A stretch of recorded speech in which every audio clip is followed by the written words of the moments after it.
Salut, comment ça va? Je te prierai de t'abonner à ma page, d'aimer mes vidéos, d'ajouter tes commentaires et de partager, pourquoi pas.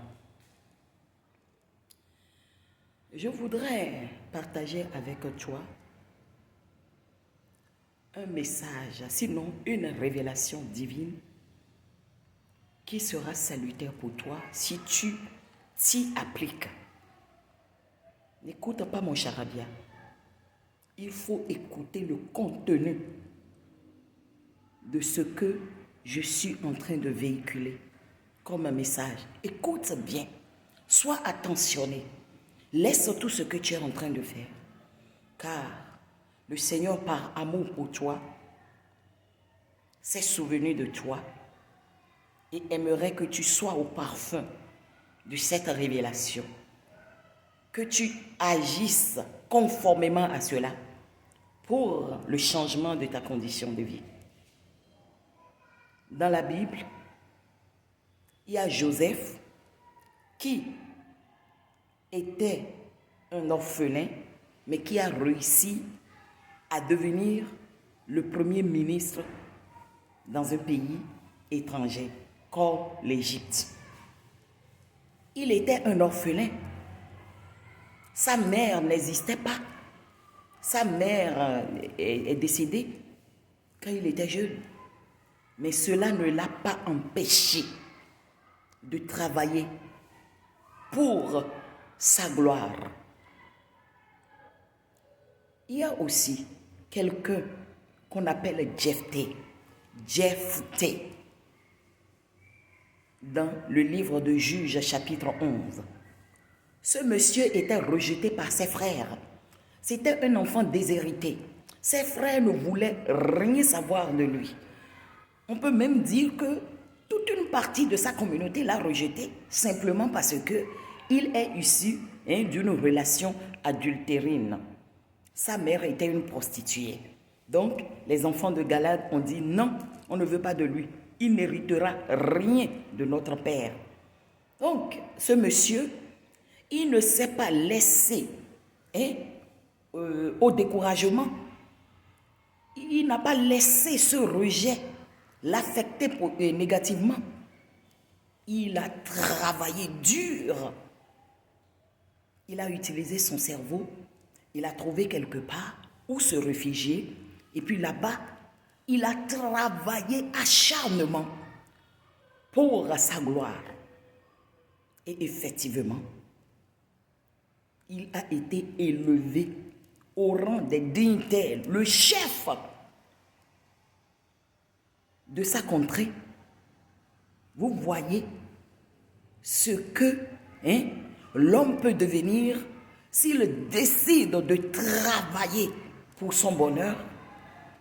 Le cas de cet homme qui était au bord de la piscine de Bethesda, son histoire se trouve dans Jean chapitre 5. Cet homme n'avait personne pour le déposer dans la piscine à chaque fois que l'ange venait remuer l'eau de la piscine. À chaque année, il n'avait personne. Il était un paralytique. Paraplégique. Il était paraplégique. Il n'avait personne. Il était là. Et lorsque son heure de guérison a sonné, Jésus est arrivé lui-même le guérit sans qu'il ne descende dans la piscine. Pourquoi? Parce qu'il se trouvait au bord de la piscine. Il n'a personne, mais pourtant, il s'est retrouvé au bord de la piscine et il a passé 38 ans dans cet état. C'est des exemples que je suis en train de vous citer pour que vous puissiez tirer leçon dedans pour l'amélioration de votre condition de vie. Cet homme, il a trouvé quelqu'un qui l'a déposé au bord de la piscine. Même s'il n'avait personne, il l'a trouvé. Il a travaillé pour cela. Le cas de Jabez dans 1 Chronique chapitre 4, les versets 1 à 10. Jabez était considéré, dans sa contrée, il était considéré plus que ses frères. Mais il a un problème, c'est que sa mère par ignorance, lui a donné un nom de douleur. Et ce nom fait qu'il ne réussissait pas. Il a fallu qu'il prenne conscience de ce qui était son problème et il a travaillé sur cela par l'aide de Dieu. Il a crié et le Seigneur a changé sa vie, sa condition.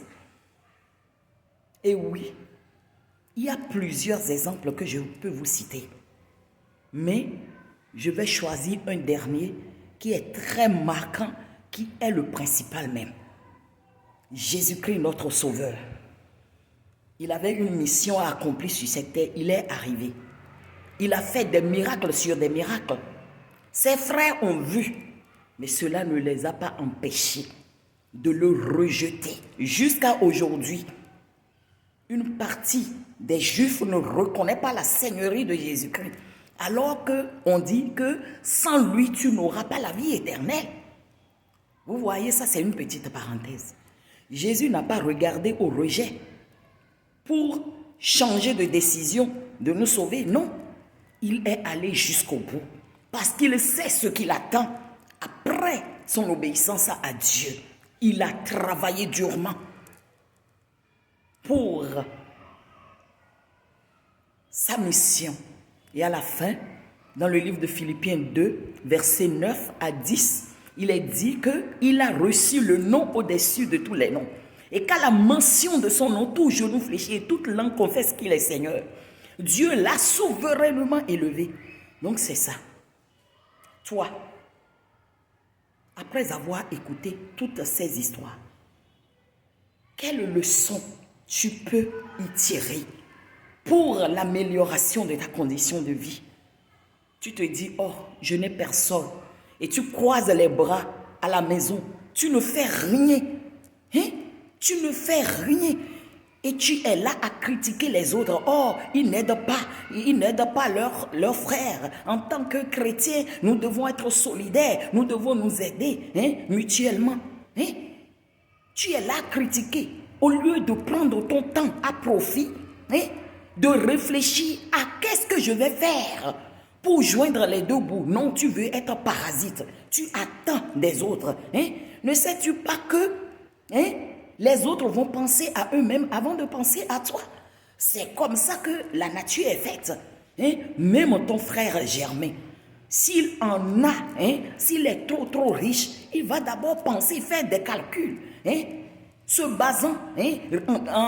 basant sur ses besoins, il va calculer avant de te donner les miettes. Pourquoi tu veux toujours compter sur les miettes des autres?